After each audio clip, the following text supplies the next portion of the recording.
jeunes du Tchad et de la diaspora, chers frères et sœurs, c'est avec un réel plaisir que je me trouve parmi vous ce matin pour ce grand rendez-vous de la jeunesse. Après le premier forum de la jeunesse de 2018 et celui de la jeunesse africaine, nous voici réunis pour une nouvelle messe de la jeunesse tchadienne. C'est déjà un pari tenu.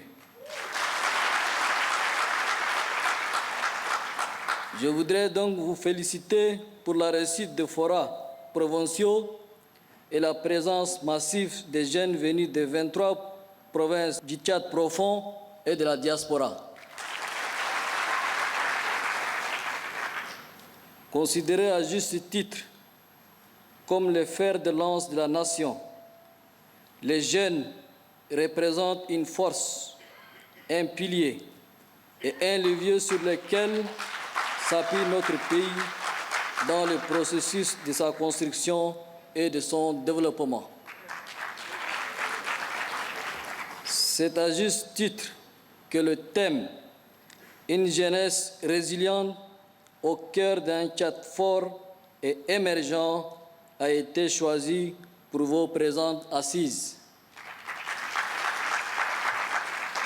Ces choix révèlent le rôle central de la jeunesse dans la construction du nouveau Tchad auquel nous aspirons tous. Au sortir du premier Forum national de la jeunesse, le feu maréchal du Tchad, paix à son âme, avait pris l'engagement de pérenniser ces assises de la jeunesse et lui offrir un cadre régulier d'échange, de partage et de propositions, chose faite aujourd'hui.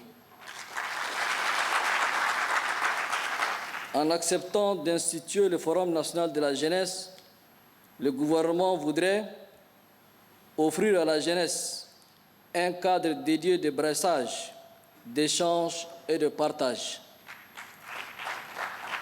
Continuer à être à l'écoute des jeunes pour mieux les accompagner. Confirmer la place de choix qu'occupent les jeunes dans la société. Préparer les jeunes à être des citoyens responsables avec lesquels nous puissions construire le Tchad que nous voulons. Chers jeunes, frères et sœurs, je suis conscient que la jeunesse tchadienne fait face à de nombreux défis.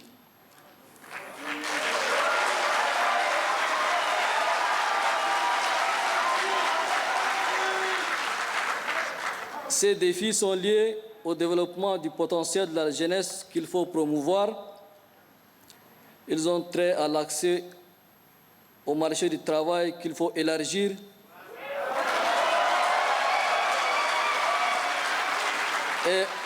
Et à la participation citoyenne qu'il faut renforcer à tous les niveaux.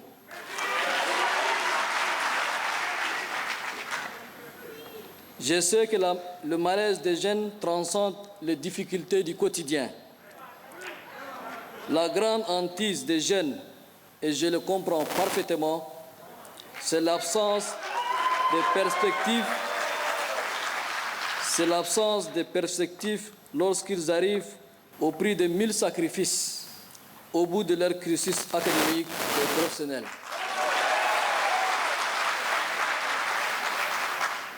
Nous avons pleinement conscience qu'en dépit des efforts consentis, il n'est pas toujours aisé d'offrir à la jeunesse les perspectives auxquelles elle aspire en toute légitimité. Les multiples efforts et investissements consentis par le gouvernement en faveur des jeunes jusqu'ici n'ont pas encore permis de solutionner les différents maux.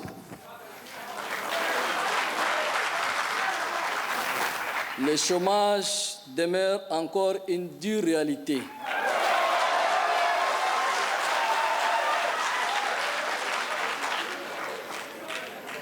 Nous ne devons pas baisser la garde en dépit de la difficulté de la situation politique, économique et financière que le pays traverse.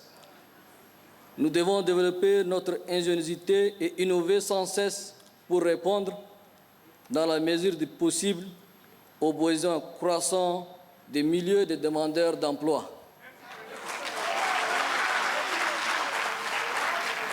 Chers jeunes, chers frères et sœurs, le contexte actuel délicat de notre pays appelle plus que jamais à l'adhésion de chacune et de chacun de nous au processus du dialogue enclenché.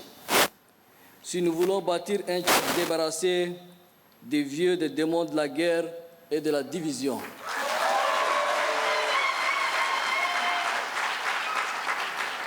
Le Conseil militaire de transition et le gouvernement sont à pied d'œuvre pour organiser un dialogue national inclusif afin de jeter les jalons du Tchad que nous voulons. À cet égard, la jeunesse doit être au rendez-vous et enrichir le dialogue. Elle doit occuper toute sa place et jouer pleinement son rôle.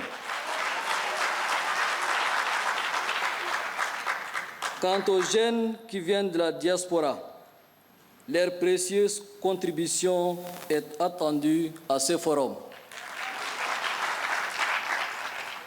Les résultats de la mise en œuvre des recommandations issues du premier forum sont encourageants et méritent notre soutien et l'appui de nos partenaires. Les partenaires techniques et financiers de notre pays sont sollicités pour accompagner les initiatives qui entrent dans le cadre de l'épanouissement de la jeunesse. Cet accompagnement est nécessaire pour contrecarrer la radicalisation, la migration incertaine et les illusoires promesses des terroristes et des narcotrafiquants qui recrutent les jeunes en proie au désespoir et sèment la terreur dans le pays du Sahel.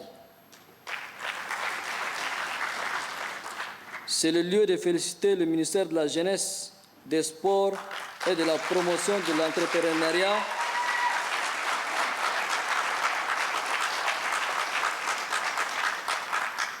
pour le résultat de ces actions en faveur de la jeunesse. L'ensemble du gouvernement continuera à œuvrer pour parachever les projets restés en chantier, mais aussi accompagner d'autres initiatives. Je pense particulièrement à la question de l'emploi des jeunes.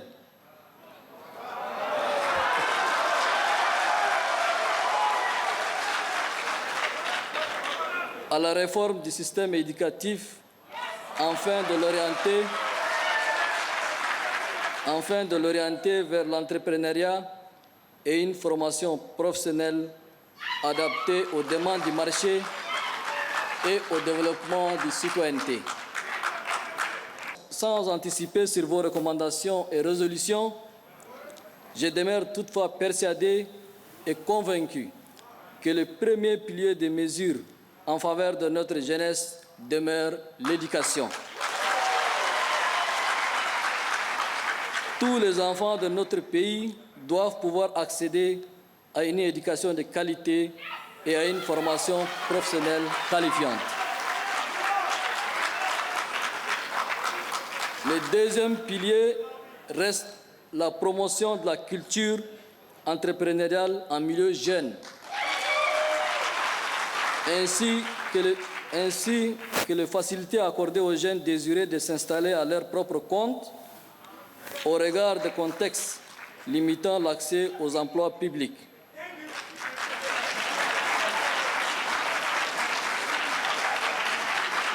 L'enseignement de l'entrepreneuriat doit être instauré dans le dispositif de la formation générale, technique et professionnelle pour favoriser chez nos jeunes la culture et la créativité entrepreneuriale dès le banc de l'école.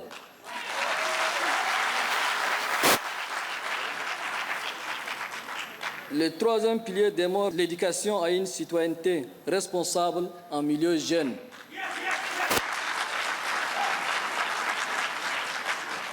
Les cours de nos écoles sont quotidiennement transformés en ring. L'absence de la culture de citoyenneté se remarque aussi dans le désordre entretenu au sein des organisations et mouvements de jeunes de notre pays.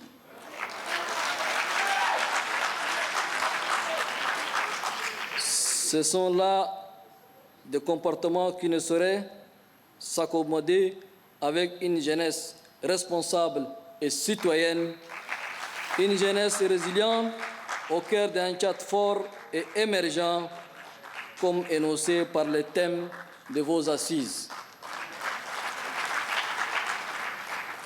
Avant d'exiger fort légitimement que l'État assume sa part de mission d'éducation, de formation et de bien-être, les jeunes doivent se préparer à recevoir une éducation pleinement citoyenne. Une éducation qui valorise le goût de l'effort, du travail bien fait et du mérite. Chers jeunes, chers frères et sœurs,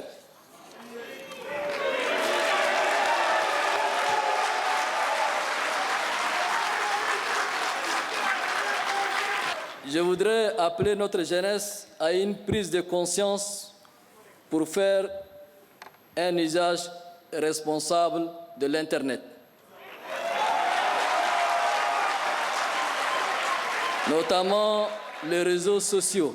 Il est temps de bannir de notre espace virtuel la haine, la division, la discorde, la jalousie, l'injure et la diffamation.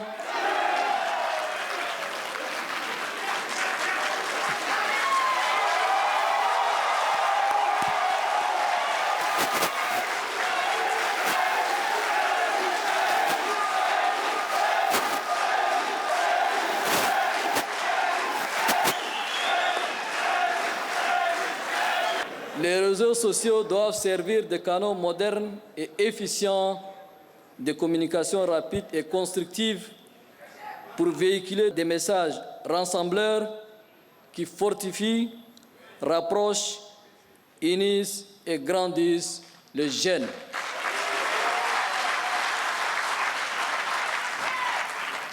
Avant de terminer, et dans la droite ligne de nos mœurs et traditions authentiques et séculaires, je voudrais insister sur le respect dû à nos aînés.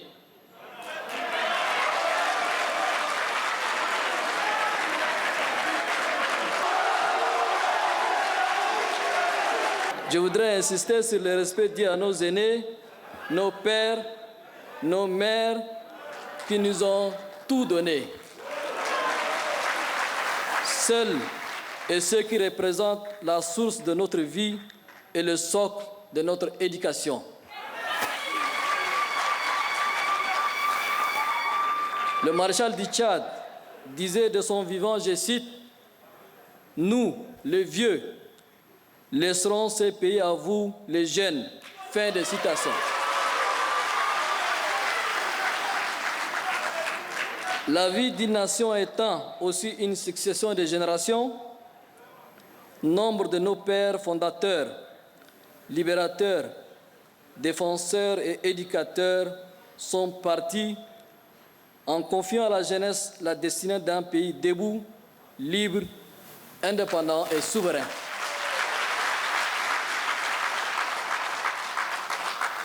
Nous, jeunes du Tchad,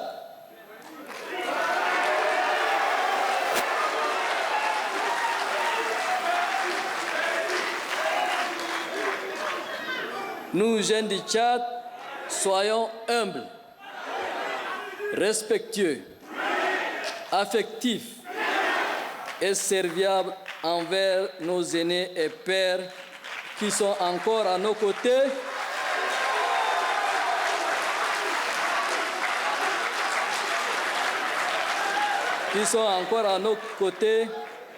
Pour guider nos pas, calmer nos ardeurs et combler nos lacunes d'expérience, de sagesse et de pondération. Rendons grâce à Allah le Tout-Puissant pour cette bénédiction. Tout en vous souhaitant plein succès à vos travaux, je déclare ouvert le 2e Forum national de la jeunesse tchadienne. Vive la jeunesse tchadienne, vive le Tchad, je vous remercie.